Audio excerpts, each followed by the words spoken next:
Okay, what I have is a Cobra dash cam 2216. What I did was this. The Camaro has tinted windows, and I didn't want to peel off the backing, stick it on there because it's going to ruin my tint, you know, if you ever have to take this off. So what I did was, you know, like here's a suction cup.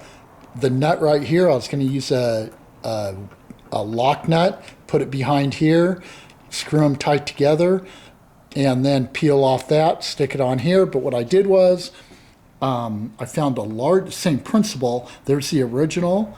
I found a larger diameter one, scuffed it up with sandpaper on the inside, so when I peeled off the backing, put it on there, it's solid. It's a solid fitting. And also, you know, it's flexible here and here, so there's movement. But this right here is locked together. It's good. It's suction cup, so it won't ruin my tint when I remove it. I also updated the firmware in the dash cam itself, the front one.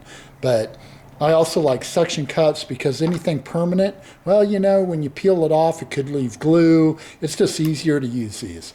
All right, there you go. That's what I did. Lock nut, not going to ruin my tint. So works for me. Hopefully it works for you if you use this.